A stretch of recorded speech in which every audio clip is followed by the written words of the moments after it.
Hey everybody, how's it going? This is Pat from Fit for an Autopsy, and you're watching Chaoszine.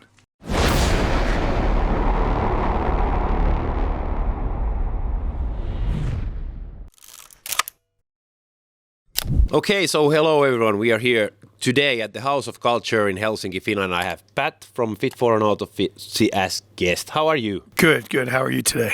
I'm fine.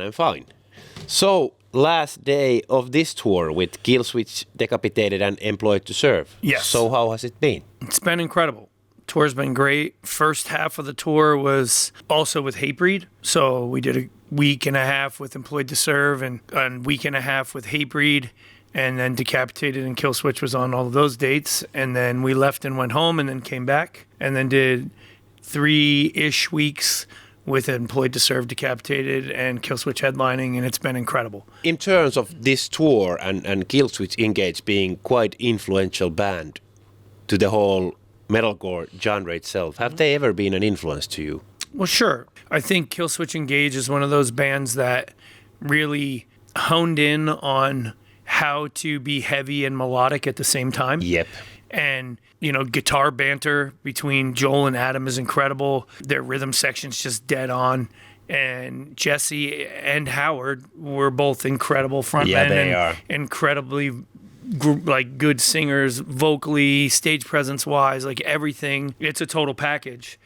So it's impossible, even if I do like the music, but even if you didn't love the music, it would be impossible not to be affected by the way that they work together and what they do. Have you been in any way inspired about their live show? Yeah, sure. They're fun. They're very fun. They don't take themselves overly serious, but they're still serious. Yeah, but they're professional even though they Sure. don't take themselves. I think that's part of their thing, right? It's like, this is how you be yourself and have a good time and put on a great show, and you can allow who you are to come through but still be professional and serious.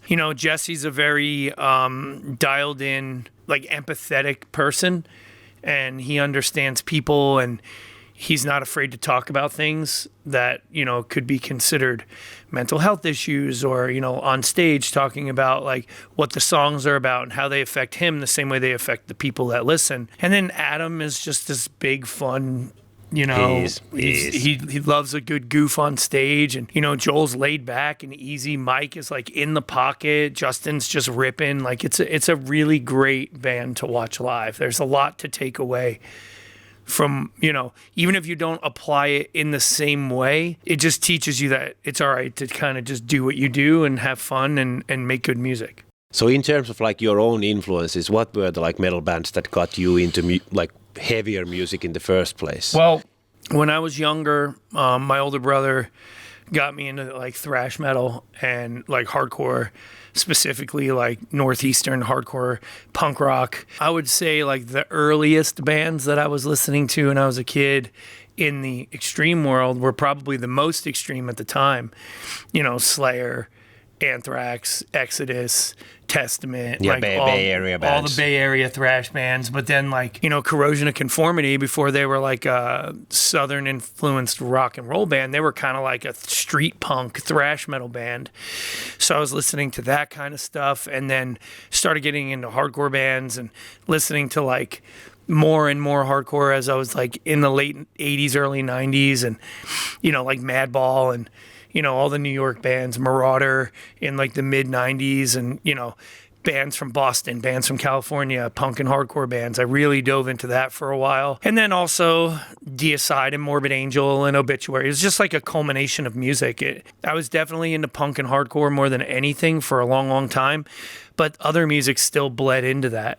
And I think you can see that within Fit for an Autopsy. We take a lot of influences from different places. You kind of started with basic deathcore-ish sound, but now you have evolved into way more than on those first 2 albums, for example. I think if you listen to our first record, I don't know that I would say it was basic, because it was, even though it was definitely a deathcore record, it leaned more into the Panic style hardcore band than just the heavy side of deathcore. I'm one of the few people that I'm I don't care if you call me a deathcore band. As long as you're calling, we're cool. Like, just keep coming out, keep listening to what we do, call it whatever you want. But at this point, we've evolved into something very different than where we started, which I agree. But I don't know that it was ever the most simple version, because we always wanted like noisy, aggressive, like grinding your teeth on a piece of cement, like just like a lot to listen to. And then it kind of evolved. By the time we got to Hellbound, we started experimenting with more atmospheric stuff, weird, dissonant sounding things. And then by our third record, we were like all the way in and we knew where we were going. And then we found Joe and we were like, well, we can experiment even more, because he can not only sing, do the guttural stuff, but he can also like scream and like hit like pitch screamy notes and do all this stuff. So it was, now there's no rules. Now we can do what we want. And this is what we've always wanted to do. So the third album was kind of game changer in a way of you evolving what you are today. I think Absolute Hope was when we really kind of like started dipping our toes into like going into a direction that was very different from the world that we come from. Because Hellbound was still like really aggressive and still kind of leaned into that like over the top, not a lot of melodic stuff going on, just real heavy. And then Absolute Hope delivered some stuff that was different. And we started using pitch screamy stuff and more melodic things happening. And then by the time we got to The Great Collapse, then it was like, okay, like we're doing something different. And it just got more and more and more different. And, if you listen to the Nothing That Is, like we are leaning into all sides of what we do. The heavy stuff is unbelievably heavy, and the noisy, abrasive stuff is super abrasive. And then the melodic stuff and, the singing is, we'll do clean singing if we want. We'll do whatever we want. This has never been about anything more than creating something that we need to create. And we want to play the songs that the people that support us want to hear, but also like I want to write shit that I like too. So you are kind of like broadening and making it more and more diverse. Sure. Without any boundaries, basically. Yeah, because everybody will compare us to different bands. And the truth of the matter is in our genre, we're kind of like the older guys. Like I'm almost 50. I think the youngest person in my band is like 36. So we're like late 30s, early 40s. So we're like influenced by the same things that like our peers are influenced by, Morbid Angel, heavy hardcore bands like Ion Dissonance, and, and then you come into like all these different genres that we listen to, and we get compared to bands like Gojira and all these other bands, but like we're just influenced by the bands that influence them. So you are kind of getting most of the influences from the like old pioneers of the genres. I think so. I mean, it's impossible not to be influenced by bands that you're surrounded by constantly. But do you check out the bands you are touring with? Of course. And do you like listen to new music, or is it kind of like sticking to the old classics? Or I grew up, the whole reason I do this is because I love music, and I grew up, my all-time favorite band is Steely Dan. That's my most favorite, most listened to band. I listen to The Police, I listen to Rush, and Yes, I listen to, Black Sabbath, and so many different bands in different genres. John Mayer's an incredible guitar player, and I don't limit myself to music. If I hear it and it does something to me, then I listen. My favorite bands are like Steely Dan, Meshuggah, Gojira's on the list of my favorite bands. You would be very surprised at my playlist. And the only reason that is because I grew up in a house where music was like one of the only things that I remember behind a good memory. It was always just driven by music. Van Halen and Cinderella and Poison and, all these bands that were just like incredibly good. And if you're a guitar player, you're not just like limiting yourself to one genre. You want to hear everybody. Walter Becker wrote some incredible guitar stuff, and, Vivian Campbell from the 80s, and like, all these different shredder guys and the Steve Vais and all. You have to open up your brain to these things in order to like really take in what's available as a musician. I don't have limits when it comes to that stuff. I like hip hop. I like R&B, I like electronic music, I like everything. So after dropping all these bands from different genres, how on earth did you become a metal guitarist in the end of the day? I still don't consider myself a metal guitarist. I grew up playing in punk rock bands. Okay. I am a working class guitar player. When you have guys out there like Vogue from Decapitated is on this tour, and like, you know, Brandon Ellis and, you know, Wes Hauck and all these unbelievable guitar players, Dave Davidson and the Angel Vivaldi, like just all these virtuoso players and these people, you know, incredible shredders, and you know, there's just such a dynamic, diverse world full of like these metal guitar player people that, like, I don't know that I'm in the same category. I just work really hard. Tim, our guitar player, has made me a much better player. I just like aggressive music. So I started playing in hardcore bands, and really I didn't become a proficient guitar player until maybe like the second year of Fit for an Autopsy being a band, because I had to work. I couldn't fake it. You know, I tried, and we had to have a long conversation, and the guys were like, look, you can do this. You just have to do it. You know what I mean? And so you didn't have the confidence to do it in the end? It's not that I didn't have the confidence. I just didn't need to do it because it wasn't a goal.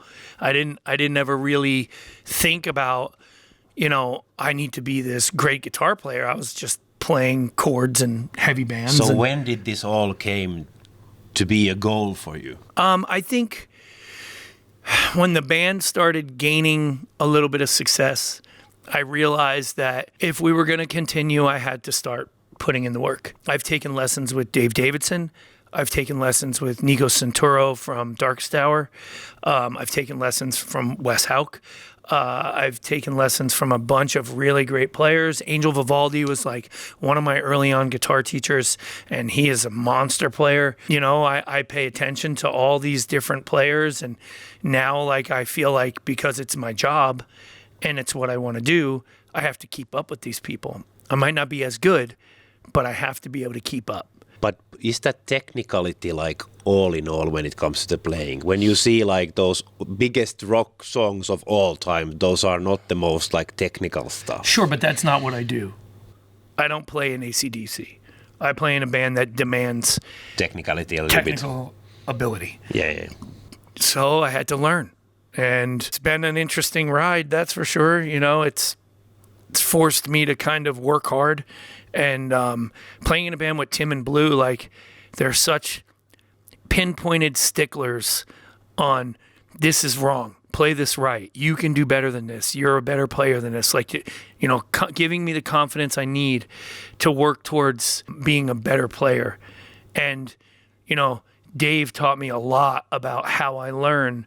And that was maybe the most important group of lessons that I've ever taken from anyone ever, is like, it's not that you have a problem playing it, it's that you have a problem getting the information in. So you have to find your way to do that. Not everybody learns the same.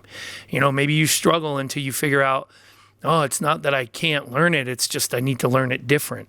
And then that's just the way this works. You know, not everybody has the same learning curve, and not everybody can get things from the same places. You just have to do the work. I always say I'm a mediocre guitar player in a world full of unbelievable players. You know, I'm a really big tuna fish in a world full of great white sharks, you know?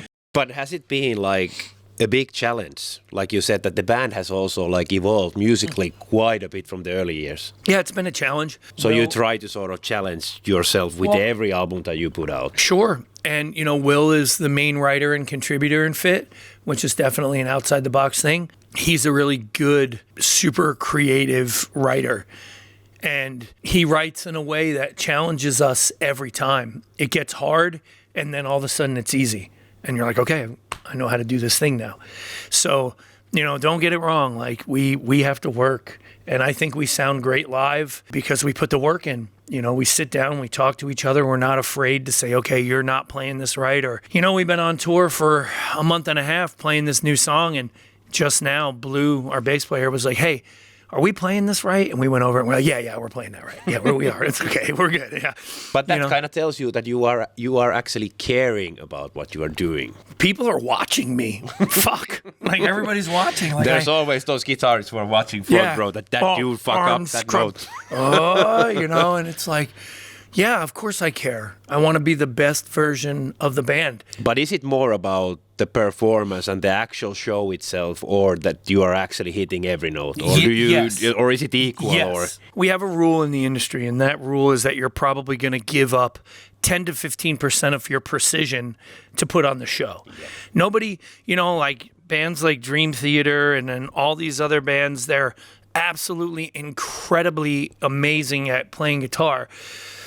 But when those hard parts come, he's going to plant his feet and rip it. Yeah. And it's amazing to watch and unbelievably technical. But some people want to watch you hang upside down from the rafters, and maybe it's not as clean, but you're still doing something cool. I prefer I do too. that one. And that's from... I love watching a guy like John Petrucci play. Like he's got 37 fingers on his left hand. Like it's fucking crazy to watch, right? But I also like watching a guy in a punk rock band smash himself in the face with his guitar. Yep. There's like this fine line between the things that I love, and I want to fall in the middle of that somewhere. And I think we've kind of found our niche or whatever, and we stick to it, and it works for us, and it's what we do. And when the hard parts come, you'll notice we slow down just a little bit on stage. You have to. And we play those hard parts. But then the big, open, fun parts, you flub them a little bit. Nobody knows. They don't know. So you know where to cheat. I know every part that I fuck up on stage. I know. If you see me go like that, I'll look at Tim sometimes and go, and he'll start laughing. We will get a photo today of you fucking up. 100. There's thousands of videos of me looking at Tim going, and like we'll laugh at each other, or he'll make a mistake and I'll go, look at him and he'll laugh and like, but what are you gonna do? Like, it's about the performance a lot of times. Like, you can plan a beautiful picnic, but you can't predict the weather. Yeah. Sometimes your guitar's out of tune. You start playing a solo and you hit a note flat, and you're like, that finger is in the right place. This thing's out of tune. So then I'm like bending notes up a little bit so I'm in key, or trying to like half play the solo so I at least sounds good. There's so many obstacles in your way as a guitar player. I mean, it's just sometimes you just got to throw and go. You can't. There's nothing you can do. So we are now living in December. Yeah. So how would you summarize the year for you and the band? I'm tired. Rough year. Shit. It hasn't been a rough year. It's been an incredibly good year for our band. I feel like we've done some incredible things. I mean, we played Wembley. We did like a bunch of really great touring. We released a single that people are super jazzed on. I think we've grown a bunch as a band. We're in like the furthest place from home today, playing a show, and Finland seems to really like what we do. We played one festival here and came back and sold out a 1,200 cap room. Yep. First show. So, Finnish people like what we do, which is crazy because when I think of Finnish metal, I'm like, oh, folk metal, playing, acoustic guitar in the woods. There's quite a lot than folk metal, but there's also, I never knew until I got here, and I was like, holy shit, this venue's packed. Lorna Shore, who is selling out an ice hall here. Yeah, I heard. 8,000 tickets. And their biggest influences are Nightwish and Winterson, Finnish bands. Yes, absolutely incredibly cool. And, it's one of those things for me, it's like, I never knew. And it's hard to get here. I slept for 3 hours last night on a boat. I felt like I was going to puke the whole time because the waters were crazy. But like, all I kept thinking is like, these people love what we do. We're going to have an incredible show. I have to get to Finland. There is no question. We can't, I will be there. I don't care if I sleep for an hour and a half. I'm going to play the show, and then I'll fucking sleep on the plane on the way to Mexico. You know what I mean? So, No rest for the wicked. No rest for the wicked, man. It's not a thing. So, before we wrap things up, a little bit about the next year. What does it hold? New music in the horizon, or? We were going to write a new record next year, and there's still talks about doing it. We're not sure exactly when. It'll probably be sometime later in the year because we have a very busy year next year already. We have about a month off after today is our last European show. As I said, we fly to Mexico tomorrow, and then we play a show at Mexico, Knotfest in Mexico, and then we go home. We have a little time off for the holiday, New Year, and then immediately after the New Year, we fly to Australia, and we do Australia, some Asia dates, and we come home from that, and we have like a month and a half off, and then we do 5 weeks with Sanguisugabog, Kubla Khan and Lamb of God. So we were 2 of on that tour. And then we go home for a little bit, and then we go back to Europe.